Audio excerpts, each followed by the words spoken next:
नमस्कार दोस्तों, आज मैं आप सभी के समक्ष शरद पूर्णिमा की कथा प्रस्तुत कर रही हूँ। सबसे पहले आप सभी को शरद पूर्णिमा की हार्दिक शुभकामनाएं। शरद पूर्णिमा को कमोदी पूर्णिमा को जागृत पूर्णिमा के नाम से भी जाना जाता है। शरद पूर्णिमा के दिन 5 देवताओं की पूजा की जाती है, जिसमें धन की देवी लक्ष्मी, चंद्रदेव, कुबेर, भगवान शिव और श्री कृष्ण शामिल हैं। वर्ष भर में आने वाली सभी पूर्णिमा में शरद पूर्णिमा की रात को चंद्रमा में सबसे अधिक चमकीला और देखने में नीला आकर्षित लगता है, क्योंकि शरद पूर्णिमा के दिन चंद्रमा 16 कलाओं से सुशोभित लगता है और पृथ्वी में सबसे ज़्यादा निकट भी होता है। आइए शुरू करते हैं शरद पूर्णिमा की कथा। प्राचीन समय में एक नगर में एक साहूकार रहता था। उसकी 2 बेटियां थीं। दोनों बेटियां पूर्णिमा का व्रत रखती थीं। बड़ी बेटी हमेशा पूरी निष्ठा के साथ पूर्णिमा का व्रत का पालन करती थी, परंतु छोटी बेटी व्रत का पूरा ही नहीं करती थी। वह हमेशा आधा अधूरा ही व्रत करती थी। कुछ समय बाद दोनों बेटियों की शादी हो गई। विवाह के बाद साहूकार की बड़ी बेटी ने एक पुत्र को जन्म दिया। वहीं दूसरी और छोटी बेटी, जो व्रत को ठीक प्रकार से कर नहीं पाती थी, उनकी संतान होने से पहले ही मर जाती थी। इस बात को लेकर वह बहुत परेशान होने लगी। यह सब देखकर साहूकार ने विद्वान पंडितों से इसका कारण जानना चाहा। पंडितों ने बताया कि तुम्हारी पुत्री पूर्णिमा का व्रत आधा अधूरा करती थी, जिस कारण उसकी संतान पैदा होते ही मर जाती है। यदि वह पूर्णिमा का व्रत पूरी विधि विधान से करे तो उसकी संतान जीवित रह सकती है। यह सब जानने के बाद साहूकार की छोटी बेटी ने पूरे विधि विधान से शरद पूर्णिमा का व्रत किया। इस बार साहूकार की छोटी बेटी के घर एक पुत्र का जन्म हुआ और वह कुछ समय तक जीवित भी रहा, परंतु कुछ दिन बाद पुत्र मर गया और उसने अपने मरे हुए बेटे को लकड़ी के पीढ़े पर लेटाकर उस पर कपड़ा रख दिया और वह अपनी बड़ी बहन को बुलाकर ले आई और अपनी बहन से उसे पीढ़े पर बैठने के लिए कहा। जैसे ही उसकी बड़ी बहन उस पीढ़े पर बैठने लगी, उसकी साड़ी बच्चे को छू गई। उसकी बड़ी बहन की साड़ी को छूते ही उसका बच्चा रोने लगा। यह देखकर बड़ी बहन को आश्चर्य हुआ और उसने अपनी छोटी बहन से कहा, तुम अपनी संतान के मरने का दोष मेरे ऊपर लगाना चाहती हो? इस पर छोटी बहन ने कहा, यह तो पहले से ही मरा हुआ था, परंतु आपके छूने से यह जीवित हो गया। इस प्रकार उन दोनों बहनों की श्रद्धा शरद पूर्णिमा के व्रत की ओर और भी अधिक हो गई और दोनों बहनें पूरी विधि विधान से शरद पूर्णिमा का व्रत करने लगी।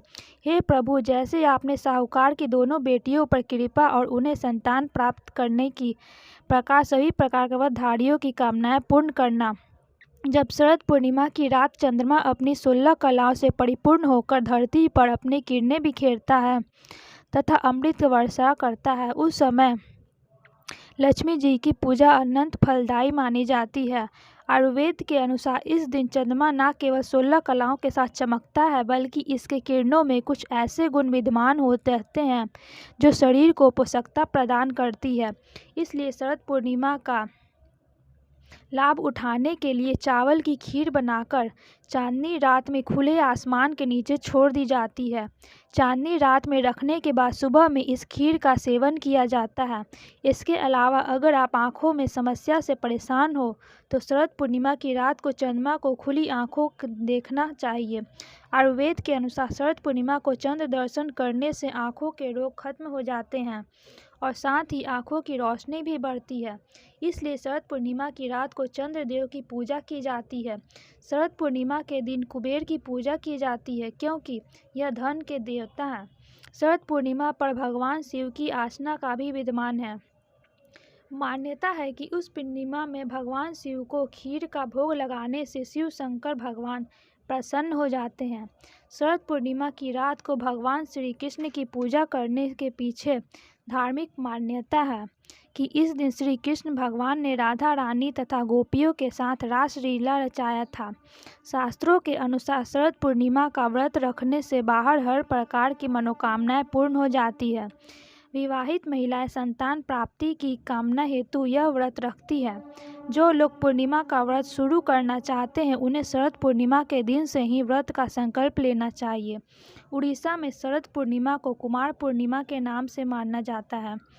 महादेव और देवी पार्वती का पुत्र कार्तिकेय का जन्म इसी पूर्णिमा को हुआ था।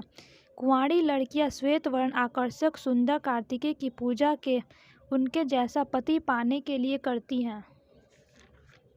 शरद पूर्णिमा को जागरी पूर्णिमा इसलिए कहते हैं क्योंकि इस रात धन की देवी लक्ष्मी जी अपने वाहन पर सवार होकर घूमती है और यह देखती है कि कौन जग रहा है, और जो जग रहा होता है उस पर महालक्ष्मी अपनी कृपा बरसाती हैं। आइए अब जानते हैं शरद पूर्णिमा की पूजा विधि। शरद पूर्णिमा के दिन श्रद्धापूर्वक व्रत करना चाहिए। पूर्णिमा के दिन सुबह उठकर स्नान आदि से निवृत्त होकर तांबे या मिट्टी का कलश की स्थापना करनी चाहिए। कलश की स्थापना के बाद लाल कपड़े से ढक दें। उसके बाद माँ लक्ष्मी जी की प्रतिमा के स्थापित करें। अपने सामर्थ्य के अनुसार कलश में पैसे डालें। शाम को चंद्रोदय के समय अपनी क्षमता के अनुसार दीपक जलाएं। यदि दियों की संख्या 108 हो तो बहुत बेहतर है। शरद पूर्णिमा की पूजा में प्रसाद के लिए चावल की खीर बनानी चाहिए और लक्ष्मी जी की भोग लगाने चाहिए। पूजन के बाद सबसे पहले किसी ब्राह्मण या जरूरतमंद को अथवा घर के बड़े सदस्यों को प्रसाद के तौर पर खीर खिलाएं। शरद पूर्णिमा पर रात में जगने का विधान है, इसलिए रात में जागरण का भजन कीर्तन करना चाहिए। इससे माँ लक्ष्मी प्रसन्न होती है। रात्रि जागरण के बाद सुबह सूरज उगने पर कलश और प्रतिमा का विसर्जन करना चाहिए। शरद पूर्णिमा की रात को माँ लक्ष्मी जी की पूजा करते हुए इस मंत्र का जाप करें। ओम श्री ही कमले कमलाय प्रसिद्ध प्रसिद्ध महालक्ष्मी नमः। कुबेर जी की पूजा करते समय इस मंत्र का जाप करें। ओम यक्षाय जुबराय जसवराय धन धनेत पते धन धान स्मृति में देही दाप स्वाहा। शरद पूर्णिमा की रात को सुबह की प्राप्त के लिए मंत्र इस जाप का प्राप्त करना चाहिए। पुत्र पौत्र धन्य धान्य हस्त्या दृग्वेरथम प्रजाना भवसी माता आस्मते कोर्तु में। शरद पूर्णिमा पर भगवान शिव की पूजा करते समय शिवलिंग को जल के स्नान करने के बाद सफ़ेद चंदन अक्षत बेलपत्र फूल तथा मिठाई का भोग लगाकर इस मंत्र की पूजा करनी चाहिए। यह शिव मंत्र मृत्यु भय गरीबी हानि से रक्षा करने वाला भी है। पंचवक्त्र करागे सर्वदश भिक्ष्व धारयन अभय प्रसाद शक्ति शूल रवट बल गमीश्वर दवे करे माभि कैसर भुजंग चाच सूत्रकम डमरुकम नीलोपलम बीज पुरकम मुक्तकम। शरद पूर्णिमा की रात को गोपी श्री कृष्ण मंत्र का पाठ करने का भी महत्व है। आइए जानते हैं। ओम श्री ही क्ले श्री कृष्णाय गोविंदाय गोपीजन वल्लभाय श्री श्री श्री। शरद पूर्णिमा की रात को चंद्रदेव की कृपा प्राप्त करने के लिए इस मंत्र का जाप करना चाहिए। ओम चं चंद्रमसे नमः दधि शंख तुषाराम क्षीरोदरण संभवम नमामि शशिनम सोमम शुभो मुकुटम भूषणम। अगर आपको ये वीडियो पसंद आए तो हमारे चैनल को सब्सक्राइब, लाइक और शेयर करें।